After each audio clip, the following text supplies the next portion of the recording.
Y la vez pasada en Marcos vimos cómo la tormenta, realmente comienza esa parte en capítulo 4, cuando Jesús estuvo enseñando muchas cosas.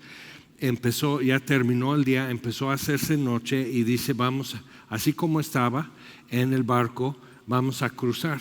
Entonces cruzaron el lago o el mar de Galilea, el lago de Genesaret, y cuando llegan el gadareno sale de entre las tumbas y es toda una escena. Pero en efecto, Jesús le devuelve su futuro. Él quería ir con Jesús, que es muy propio, después de todo lo que pasó y encontrarse ya en sus 5 sentidos, como toda esa pesadilla borrado de los demonios y todo, y por fin paz, y sentado a los pies de Jesús, y quería irse con él. No iba a ser posible porque como extranjero, como gentil, cruzando y entrando en Capernaum y andando con Jesús como sus discípulos, no se iba a poder. Simplemente no lo iban a dejar en sinagogas, siempre iba a haber un problema, pero le da otra cosa que hasta es mejor.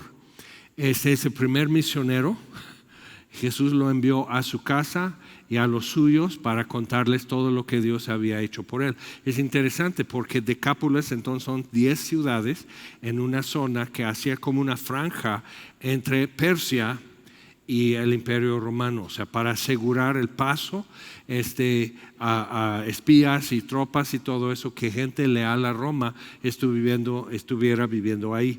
Entonces, pues se sube al barco y cruza de sureste a noroeste y llega otra vez a Capernaum. Entonces vamos a tomar esto desde versículo 21. Y hemos visto, y pues si te gusta ponerle nombres a tus luchadores, tuvimos el indomable, fue el gadareno al principio del capítulo. Dice, ¿cómo te llamas? Legión, porque somos mucho. Y 12,000 tropas. En diferentes tiempos cambiaban los números, pero podemos decir con algo de certeza que 12,000. Uno es suficiente. Créeme, yo he enfrentado gente con problemas de ese tipo. Uno ya es mucho, sale sobrando. 12,000 es una locura total. Y todo lo que es, Jesús está así con total calma, tratando con él, hablando con él, echando fuera a los demonios. Le ruegan permiso a Jesús. Es algo que muchas veces los que cuentan de estas cosas omiten, que como que es mucho mejor decir, pues yo me enfrenté a 7 en la calle, les puse a correr y todo eso, y pues realmente con esto no es tu nombre ni es tu poder, entonces no hay de qué jactarse ni por qué engrandecer la historia. Pero yo me imagino a los discípulos junto a Jesús y todo esto, y es bastante incómodo. Hay una presencia maligna en eso de acusación. Está envenenando tu cabeza, está diciendo todo lo que has hecho, como que hay una base de datos, todo lo que has hecho, que no eres digno, que eres un pecador, que cállate, que cierra tu boca. Entonces es tremendo. Entonces ahí están ellos con Jesús, y cuando llegan los del pueblo, encuentran al gadareno, el ex endemoniado. Gadara era el pueblo, entonces él era el único, se supone, gadareno endemoniado, pero como que ya decimos que cualquiera que es extremo le llamamos gadareno y no es. Pero entonces ellos le encuentran al gadareno sentado y vestido y en su cabal juicio. Y es importante porque estaba desnudo y lleno de cicatrices, se golpeaba y se cortaba con piedras, le ponían cadenas y rompía las cadenas. Entonces súper lastimado, con heridas y cicatrices y todo eso, pero ahora está vestido. Ahora, ¿cómo se vistió? Entonces, después de tiempo incómodo, los mismos discípulos le tienen que vestir de lo que ellos traen. Entonces, él ya bien, y Jesús dice, ahora ve a los tuyos y cuéntales tan grandes cosas que Dios ha hecho con él. Entonces, versículo 21. Pasando otra vez Jesús en una barca a la otra orilla, se reunió alrededor de él una gran multitud y él estaba junto al mar. Es muy importante en esta parte, en esta etapa, la popularidad de Jesús está a su máximo. O sea, donde Él va, siempre va a ir una multitud. Y en Juan 6 llega un momento que Jesús empieza a peinar eso, porque le están siguiendo. Por ejemplo, dice, me están siguiendo porque ayer comieron y llenaron su estómago, porque multiplicó el pan. Por eso me están siguiendo. Hagan la voluntad de Dios, o sea, busquen el pan que a vida eterna permanece, o sea, busquen eso. Si se van a cansar, si van a caminar a cuántos kilómetros y todo eso, busquen eso. Entonces, y ya agranda eso, le están preguntando más y empieza a explicar y de repente como que se quedan así muy incómodos. Y entonces Él dice a los discípulos, dice, ¿ustedes también ya se quieren ir? Porque algunos dicen, eso es muy duro. Como que eso ya no me late. Entonces ustedes también, y Pedro dice esa frase tan clásica, ¿a quién iremos? Y eso es tan importante para nosotros ver que no es mi conveniencia, aunque sí me conviene seguir a Jesús, pero no es por conveniencia, porque hay dolor y pérdida y fastidio y muchas cosas en el camino con Jesús. O sea, no es una excursión a Six Flags o algo así, no es un viaje a otro país y todo pagado y vamos a ver esto y hoteles y todo, no. O sea, muchas veces es sacrificio y pérdida y rechazo y todo eso pasa. Entonces tienes que saber, esto es verdad, esto es verdad. Entonces Pedro dice, ¿a quién iremos si tú tienes las palabras de vida eterna? Entonces pues, tenemos que aguantar vara, y aguantaron. Entonces se reúne una multitud alrededor de él y él estaba junto al mar. Y vino uno de los principales de la sinagoga llamado Jairo, y luego que le vio se postró a sus pies. Ahora, vamos a regresar a capítulo 3. Había una sinagoga en Capernaum y vimos, o sea, lo que ves ahí son las ruinas sin techo, las ruinas de lo que reconstruyeron después de un terremoto en el mismo sitio. Entonces usaron los cimientos y cabrían como 300 personas. Y puedes ver dónde se sentaban, alrededor donde habrían bancas y todo eso, y esos niños y mujeres.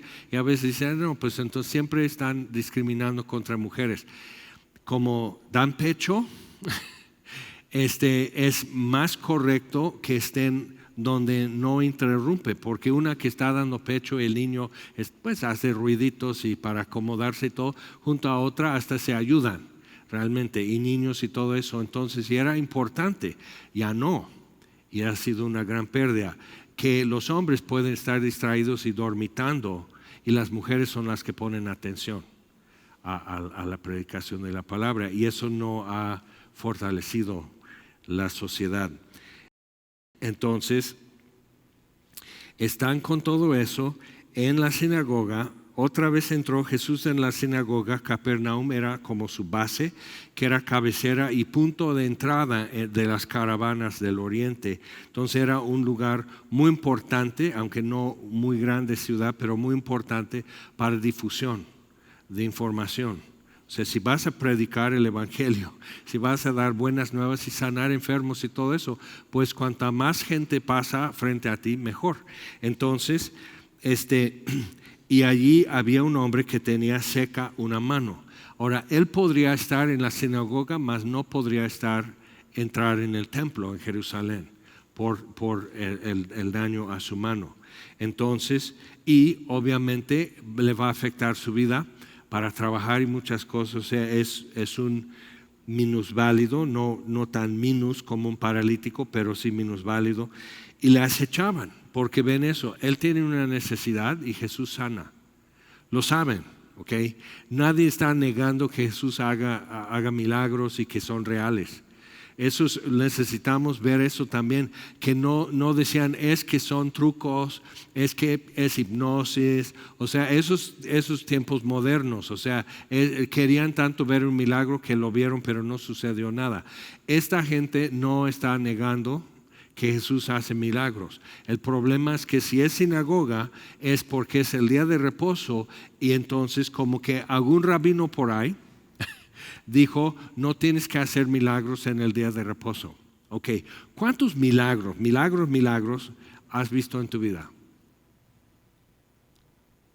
Una maravilla, una sanidad.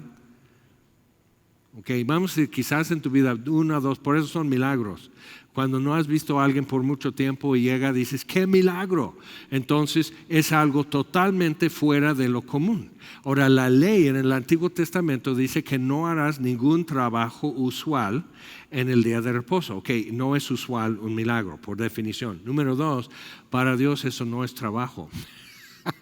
Entonces, pues realmente, ¿qué? Era el mejor momento. Entre más testigos de la presencia de Dios con ellos, mejor. Más consolación, más esperanza, una mejor expectativa de que el Mesías, este sí es el Mesías y viene algo bueno.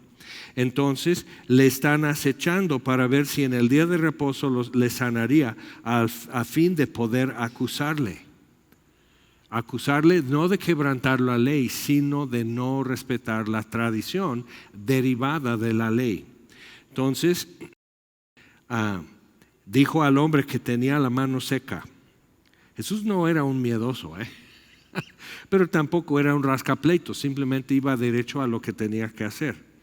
Dice, levántate y ponte en medio. Ahora, eso no sería como hoy tenemos una reunión de iglesia, de congregarnos, no sería exactamente lo mismo. Normalmente estarían entrando y saliendo diferentes momentos durante el día de reposo y tenían que tener la sinagoga a una distancia corta para caminar, no ir en burro, no ir en carreta o algo así. Entonces estarían así, entonces van y vienen. Hay otra ocasión que estaban en la sinagoga y regresan y arrancan espigas y están comiendo espigas los discípulos, y otra vez es técnicamente cosechar. Entonces eso está quebrantando el día de reposo. Entonces, o sea, eso era la mentalidad, y todo eso es extra bíblico que los rabinos habían agregado. Entonces, levántate y ponte en medio. Entonces, habría un espacio en medio porque todas las sinagogas tenían su puerta, su entrada hacia Jerusalén. Entonces, si es Galilea, la entrada al tabernáculo da al sur y la orientación y todo siempre va a ir hacia el templo. Entonces, y la cátedra de Moisés, o sea, un asiento un poco elevado, era junto a la puerta. Entonces, nada de que vas entrando muy así como quitado de la pena y silencioso 20 minutos tarde. O sea, si va a comenzar a tal hora la reunión en la sinagoga, o sea, todos están entrando y el rabino está hablando. Entonces, eso recuérdalo cuando sientes que de repente es un poco estricto.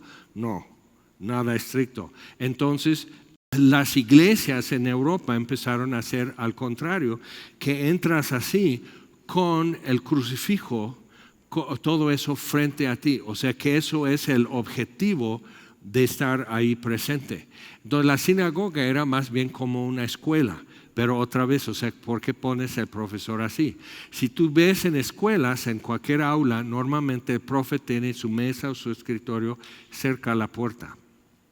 ¿Okay? Entonces están con eso y Jesús dice, hagan lo que dicen los escribas y los fariseos, hagan lo que dicen, porque están en la cátedra de Moisés. Entonces Jesús en la sinagoga en Nazaret, por ejemplo, pide el rollo de Isaías, lo lee, lo cierra otra vez, lo entrega al encargado, lo guarda en el gabinete. Es toda una ceremonia porque es la palabra de Dios. Y hoy simplemente estamos así. Llegas a tu casa, echas esto sobre el sofá o en el asiento de atrás de tu coche, metes lápices y cuánta cosa ahí, postales, tu lista de compras en el súper, así, vámonos. Entonces, diferente hoy. Pero entonces todos así, oyendo y poniendo atención. No tenían Biblias propias. O sea, para reproducir todo eso sería muy laborioso y caro. Entonces escuchan, entonces cierra, lo guardan y se sientan en la cátedra de Moisés y explica y todo lo que Jesús dijo. Y así eso es como que vean este lugar como un espectacular que va a poner un anuncio. Vean este lugar. Ponen eso en un local, como en galerías o algo. Cuando va a entrar una nueva tienda, entonces tapan todo y ponen esto. Ve este lugar. Entonces dice, esta escritura, Isaías 61, esta escritura se ha cumplido hoy delante de ustedes. Y es muy fuerte lo que está diciendo. Entonces, y todos se quedan así. O sea, eso fue su sermón. Todos se quedan así. Dicen, sí checa, ¿no? Porque ya conocían cómo estaba haciendo, sanando y explicando las escrituras. Sí checa, ¿no? Y otros dicen, ¿cómo? No. O sea, él jugaba con mis hijos cuando eran niños. Entonces, fuera de Nazaret, como que sube, está como en una joya. Y fuera de Nazaret, y una parte sube más así, y llega hasta un lugar más alto, y luego hay un precipicio. Y lo sacan de la sinagoga y lo quieren aventar de ahí. Porque, o sea, los que prevalecieron en su confusión, en su dilema, eran los que que no viva. ¿Por qué? Porque dijo algo que no entiendo.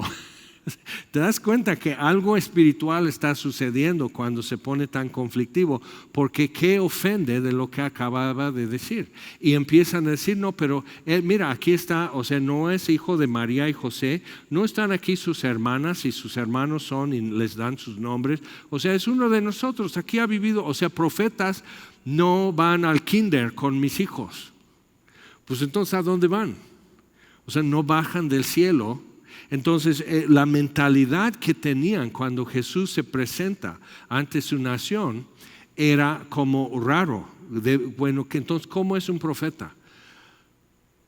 Pues muy santo. ¿Y qué más? Entonces, ¿cuántos de nosotros tú empiezas a creer y a estudiar la Biblia y decides si voy a seguir a Jesucristo y traes cuántos conceptos que nada que ver, que quién sabe de qué Netflix o algo, de dónde sacaste ese concepto tan raro, tan incompleto? Entonces ellos están así y les hace una pregunta. Versículo 4. ¿Es lícito en los días de reposo hacer bien o hacer mal? Salvar la vida o quitarla.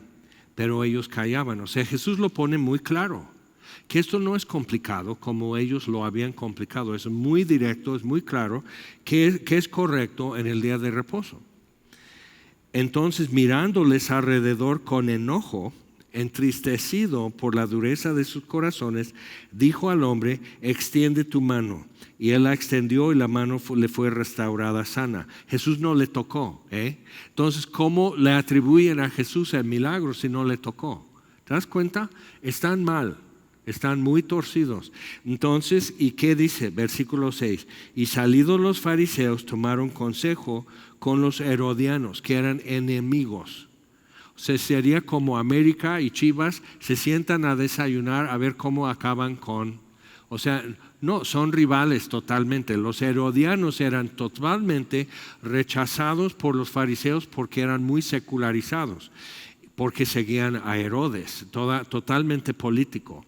Y los fariseos eran como ultra, así retirado de todo y no mancharse en el mundo. Entonces nada que ver entre ellos, pero ya sobre ese punto ya encuentran que pueden ponerse de acuerdo. ¿Pero cómo? Para destruirle. Ok, regresando capítulo 5, viene Jairo. Versículo 22, y vino uno de los principales de la sinagoga llamado Jairo. Entonces él está en el centro de la conspiración inicial para destruir a Jesús. Había uno en Jerusalén y uno en Galilea, y él es el jefe de la conspiración contra Jesús en Galilea. ¿Y qué pasó? Jesús ya se hace anoche, dice, así como vamos a cruzar. Son como 6 horas en barco de vela. Si todo va bien, si no hay tempestad o algo así, como ellos tuvieron, simplemente a como es, como 6 horas para atravesar. Entonces toda la noche así en barco de vela y van a llegar cuando está amaneciendo.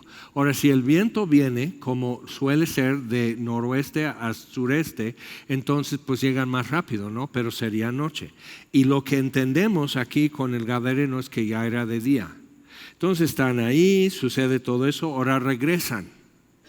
Y otra vez van a estar siguiendo así como pueden unas 6 horas para llegar. Y si el viento no es favorable, tienen que hacer así. ¿ok? Azotamiento. Tienen que hacer esto y luego regresar. No pueden ir derecho, no hay motor. Si es barco con motor, cruzas como en 2 horas. Qué bueno, ¿no? Pero así, entonces es muy tardado. Entonces llegan por fin a Capernaum. Y viene Jairo, entonces su hija se enfermó. Y él no encontró a Jesús todo el día. Toda la noche él no aparecía, pero quizás no lo buscaban. Pero todo el día buscando a Jesús y no lo encuentra. Pero ya no le buscaba para destruirle. Entonces dice, luego que le vio, se postró a sus pies. Entonces ya tuvimos el indomable, el gadareno. Aquí podríamos decir el irreprensible porque es fariseo. O sea, nadie le toca, él es bueno, él es justo, él es correcto. O podemos decir el invulnerable porque es jefe en la sinagoga, tiene dinero, tiene posición, su familia y boom, algo atraviesa su vida y su hija está gravemente enferma. Entonces dice, le rogaba mucho. Ahora, muchas veces como en una película sería, o sea, es el protagonista Jesús, entonces el adversario, que es Jairo en este caso, y tú has visto la conspiración y Jairo está en el centro de eso, entonces su hija está gravemente enferma, agonizando, o sea, está a punto de morir, y entonces le ruega mucho, es como para decir así, pues no, que no tronabas. O sea, ahora sí, ya tienes miedo. O sea, es el momento como para ser capital en esta situación, es decir, ahora sí para que te eduques. Entonces, primero haz esto, primero haz el otro, una penitencia, demuestra el cambio de corazón y luego veré, si me da tiempo hoy, llegar a tu casa y ver a tu hija y sanarla. O sea, pero esto es urgente, pero ve lo que pasa. A diferencia de cómo nosotros, aunque no lo haces, disimulamos y somos nobles, pero realmente es como este es su enemigo, pues que se aguante. Acude con lo que es tu confianza y que en lo que tú confías, que eso te rescate.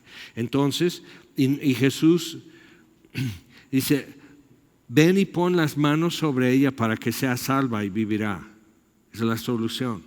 Fue pues con él, no le dijo nada, simplemente fue con él y le seguía una gran multitud y le apretaban. Pero una mujer que desde hacía 12 años padecía de flujo de sangre y había sufrido mucho de muchos médicos y gastado todo lo que tenía y nada había aprovechado, antes le iba peor, cuando oyó hablar de Jesús vino por detrás entre la multitud y tocó su manto. Ahora, bajo la ley, en el Antiguo Testamento, eso le hace inmunda ceremonialmente. No infecta a nadie, no es eso, pero entonces donde ella se sienta, donde se acuesta, cualquier plato que ella usa, si te toca a ti así, igual ya estás inmundo. Entonces no puedes hacer ninguna cosa, no puedes comulgar en el templo, no, hay muchas cosas que hasta el otro día. Entonces perpetuamente excluida, ¿ok? Perpetuamente excluida, 12 años. Si vive aún en su casa, tiene que vivir apartada en la casa y comer aparte, no sentarse en la mesa, no comer donde ellos comen, es su plato y lo lavan aparte. Y entonces la puerta, si ella toca la manija y abre la puerta, ya quien toca eso después es inmundo, ceremonialmente. Entonces es una vida complicada. Y en lugar de mejorar, se iba empeorando. Y le toca su manto, porque decía, si tocare tan solamente su manto, seré salva. Entonces la túnica llegaba entre el tobillo y las rodillas, hombres y mujeres igual. Entonces, y el manto sería como serape y lo tienen como doblado y sobre el hombro. Y a veces, si estaban haciendo cosas, quitan la cintura, por decir así, y lo amarran así. Pero si no, nada más así. A veces, si viento, si el sol, te servía así. Pero es como lo más externo, es como una chamarra, es lo más externo de tu cuerpo.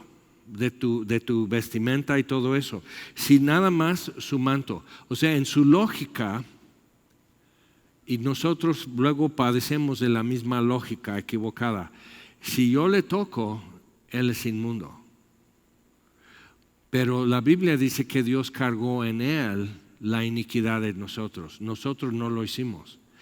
El Padre cargó en Jesús nuestra iniquidad y lo hizo inmundo. Al que no conoció pecado, dice 2 Corintios 5:21, al que no conoció pecado, le hizo pecado. Entonces, totalmente inaceptable, imposible de aceptar o mirar o tocar a Jesús. Entonces cargó en él la iniquidad de todos nosotros. Entonces ella, como muchas veces pensamos, si yo me acerco, si yo toco a Jesús, yo soy tóxico, le hago inmundo.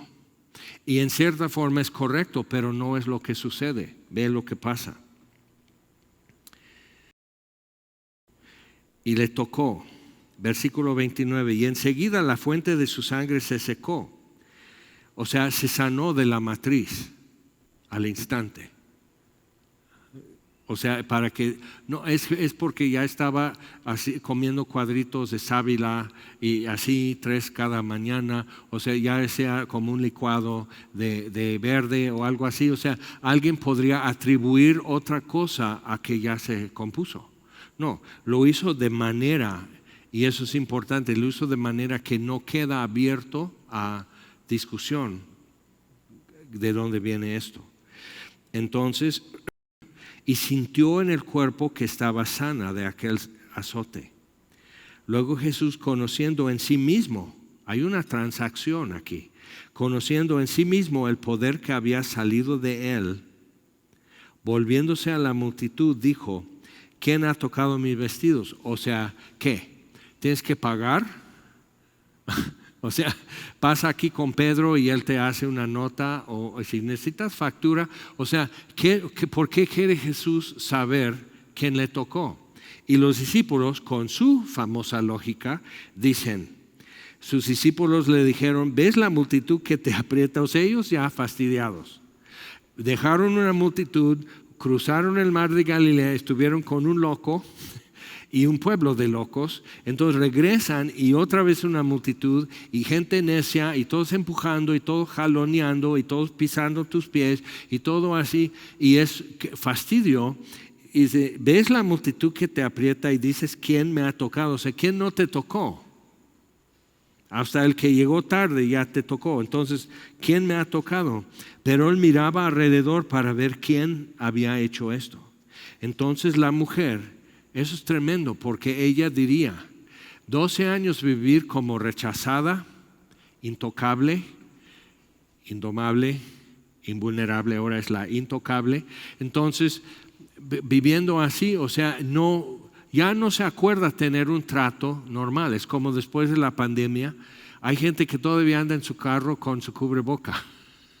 Y yo nomás así. Te puedo recomendar un psicólogo, nada más que probablemente el psicólogo igual usa cubreboca en el consultorio, entonces no sé qué decirte. Pero, o sea, ¿qué pasa? Niños de escuela que andan con cubreboca todo el tiempo porque parte de su adolescencia es la incomodidad personal con su imagen que está cambiando, entonces sienten como protegidos, menos vulnerables. Entonces, viendo eso, esta mujer ya no ha perdido la forma normal de tratar y conversar y tocar una persona. Entonces viene temblando y temiendo, sabiendo lo que en ella había sido hecho, y vino porque no le pidió. En todos los casos alguien le pide a Jesús. Jairo, su enemigo, le pide, Jesús va. Entonces, ¿qué va a suceder aquí? Se postró delante de él y le dijo toda la verdad. Ok, eso es lo que tenemos que tomar fotos de eso. Le dijo toda la verdad. O sea, no adoptes posturas delante de Jesús. No sirve. Él ya sabe. Entonces, dile toda la verdad de una vez. Él le dijo: hija, tu fe te ha hecho salva. Ve en paz y queda sana de tu azote. Mientras él aún hablaba, entonces mientras aquí está brinca y brinca Jairo, torciendo las manos así. Esta mujer ya tiene 12 años, o sea, cuando le cuenta todo a la mujer, ella ya aguantó 12 años, va a aguantar media hora más, ¿no? Aquí está mi casa a 2 cuadras. Y mi hija está agonizando. Ella no está agonizando, sí aguanta, ¿no? Antes que se ponga el sol, esto se corrige. Vamos. Y Jesús con cada persona lo que es necesario. Y tu caso siempre se siente como más urgente que otro, como pasó en una iglesia católica, que uno está así, que esté pidiendo a Dios, necesito 50,000 pesos para el lunes.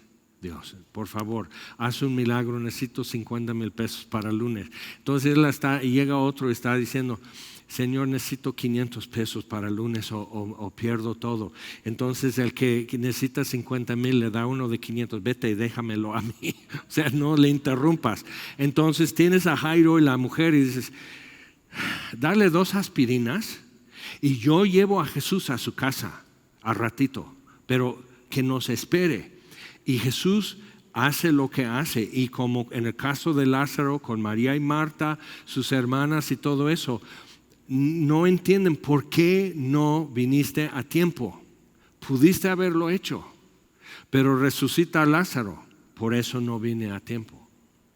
Y eso simplemente no queda en nuestras listas de posibles razones por lo que Él hace o no hace. Entonces, mientras Él aún hablaba, vinieron de casa del principal de la sinagoga, diciendo, tu hija ha muerto, ¿para qué molestas más al maestro? Pero Jesús, luego que oyó lo que se decía, dijo al principal de la sinagoga, no temas, cree solamente. Es su enemigo, Jairo, no temas, porque él puede decir, esto es lo que me pasa por querer destruir a este hombre. Y la mujer pudo, porque no pedí, la forma de pedir está la forma de dar, y como no pedí, entonces ya va a retirar la sanidad y voy a seguir enferma. Y no hay otro remedio para mí. Entonces, ambos, y el gadareno muy aparte, pero ambos están teniendo que voltear su concepto de cómo puedo acercarme a Jesús y qué puedo esperar de Él.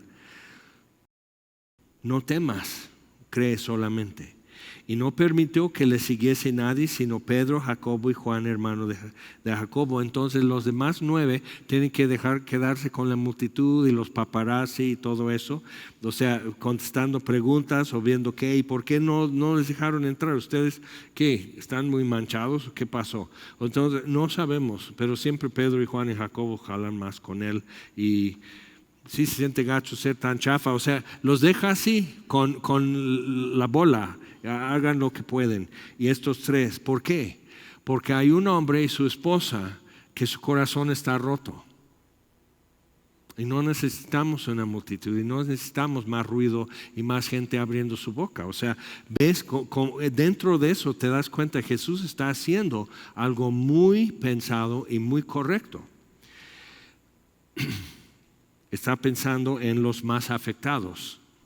Y dice, y entrando les dijo, ¿por qué? Dice, vino a la casa del principal de la sinagoga y vio el alboroto y a los que lloraban y lamentaban mucho. Entonces, en un velorio de ellos, traen mujeres, no como rezanderas, que hasta eso tiene como es más sonoro y bla, bla, bla, y todos me ruega por él, ruega por él. Entonces, hay algo como así, que en el duelo como que te hace un masaje, como que te tranquiliza. Pero están todos así golpeando el pecho y gritando las mujeres y llorando, y contrataban mujeres que vinieran así de luto y a gritar lo, que es no, o sea, negando esto, rechazando cómo puede ser, es una tragedia, es su única hija. Y entrando les dijo, ¿por qué alborotáis y lloráis? La niña no está muerta, sino duerme. Y se burlaban de él. Mas él, echando fuera a todos, tomó al padre y a la madre de la niña, a los que estaban con él, Pedro, Juan y Jacobo, y entró donde estaba la niña. Entonces, otra vez, realmente es correcto. Jesús no necesita reporteros. Y Jairo y su esposa tampoco necesitan. Entonces, señor Jairo, después de estar en un complot contra Jesús y ahora que Jesús hizo un milagro y le devolvió la vida de su hija, ¿ya cambió de postura? O sea, no, fuera. Y ruido y distracción y teatro y todo eso, fuera. Es muy importante ver eso porque cuando nos reunimos como cristianos hay razones por qué cuidamos de no interrumpir, de no distraer, de no hacer visiones y todo precisamente para que Jesús sea el centro de lo que está sucediendo. Y lo que Él haga va a ser bueno. Entonces, tomando de la mano de la niña, le dijo Talita Kumi, que traducido es niña, a ti te digo, levántate. Y luego la niña se levantó y andaba, pues tenía 12 años. Qué interesante. La mujer tenía 12 años padeciendo de una enfermedad. ¿Okay? Entonces, en el año que esta niña nació, esta mujer se enfermó. Entonces estaban viviendo y caminando, y Jairo y su esposa criando a su hija, y todo así su vida. Esto va de mal en peor, esto va creciendo y cada día más bella su hija. Entonces, así, pero todo cambia un día para ambos. Y para Jairo, y el gadareno lo dejaron allá. Y él les mandó. Luego la niña se levantó y andaba, pues tenía 12 años, y se espantaron grandemente. ¿Quién? Jairo, su esposa, y Pedro, y Juan, y Jacobo. Hasta capítulo 11 en Juan, entonces es casi cuando Jesús va a ser crucificado, es cuando levanta a Lázaro. Entonces, como que esto ahora vienen de sacar 12,000 demonios del gadareno, vienen a esto y ellos están incómodos porque todo el rumoreo en Capernaum es que estos hombres no te quieren Jesús y tú vas a su casa, no será una trampa y así todo y luego Jesús así, ahora denle de comer. Y luego hay gente que busca algo espiritual en el hecho de darle de comer. Ha estado enfermo que coma, se va a componer. Entonces es correcto, si está sanada ya va a tener apetito, denle de comer. Otra vez, no tengan miedo, no temas, cree solamente. Entonces denle de comer. ¿Qué tal si simplemente nos está diciendo como testigo qué fue, qué sucedió? Y no tenemos que como que buscar entre eso porque ya es una maravilla sin más interpretación. Entonces, ahí lo dejamos, pero fue un día un poco cargado emocionalmente, el gadareno y luego esto y la mujer y todo y la angustia de Jairo así. O sea, imagina, es que el Señor ya falleció y así. Y Jesús se voltea, Él sabe lo que le están diciendo, se voltea, no temas. Y sabe que Jairo está angustiado. Vamos a la casa. Pero ya qué, otra vez, piensa en eso. ¿Dónde has estado en un momento y dices, yo sé que Dios tiene poder, yo sé que Dios puede hacer cosas y es Dios, pero ya qué, ya para qué? ¿Okay? Ese día terminó diferente para Jairo, para la mujer, para el gadareno, ni se diga, por fin dormir solo, sin voces. Sin estorbos, sin malas imaginaciones, sin tormenta día y noche. O sea, ¿qué sería para él? ¿Qué sería para la mujer? 24 horas y ya puede estar con quien sea, ya puede abrazar a sus hijos, ya puede ver gente, o sea, todo lo que es ser restaurada. Y le restaura al gadareno su futuro, le restaura a Jairo su futuro, su niña va a crecer. Y le restaura a la mujer su futuro, pero muy distinto. Entonces, bueno, Jesús es un hombre ocupado, pero se hace bien las cosas, ¿sí o no? Vamos a orar. Señor, te damos gracias por tu palabra. Y tú sabías, Señor, que necesitamos no solo un Salvador, un hacedor de milagros, hasta un Salvador que llegue tarde, según nosotros, y hace bien las cosas. Y necesitábamos ver que tú eres el autor de todo el universo y no necesitas que te digamos cómo se tienen que hacer las cosas. Y pensamos en Pedro y los demás discípulos. Cada vez, cada día están con la boca abierta tratando de asimilar y todo está chocando con su religión que aprendieron. Y con las escrituras delante de ellos no hay choque, no hay contradicción. Y Señor, lo que nosotros necesitamos, porque la niña de nuestro pueblo está agonizando y no podemos hacer nada. Y necesitamos que Jesús de Nazaret, el de las escrituras, el que hace bien las cosas, y que llega cuando va a llegar, pero cuando llega las cosas cambian. Necesitamos que ese Jesús atraviese la ciudad. Y una multitud distraída, interesada, ignorante, muchos curiosos y todo, pero entre ellos anda Jairo, entre ellos anda una mujer enferma. Detrás de todos hay un gadareno que quería estar y no podía. Y cuando se puso el sol, el día fue diferente. Y necesitamos eso, Señor. Que tomes la niña de este pueblo de la mano y le hables, porque nosotros no lo podemos hacer. Señor, yo te pido por Coatetelco y lo que allá mañana se va a poder realizar, que vayas delante de los de aquí que van, que abras ojos, que abras corazones en las escuelas y que de repente estén mirando Jairo, un gadareno, la niña que abra sus ojos y lo primero que ve es Jesús tomando su mano. Y lo último que supo es que no queremos ir a sinagogas si está ese hombre enseñando, porque es malo, y le volvió a la vida. Su vida cambió. Y necesitamos esto, Señor. En Coatetelco lo necesitan también. Y pedimos que tú hagas lo que nadie puede hacer. Y que nos envíes también. Y te lo pedimos, Señor, encarecidamente, por favor. Y que Jesús sea proclamado el día de mañana y en otros muchos lugares donde que ni sabemos, pero donde también tenemos que andar. Y te lo pedimos en el nombre de Jesús. Amén. El Señor les bendiga.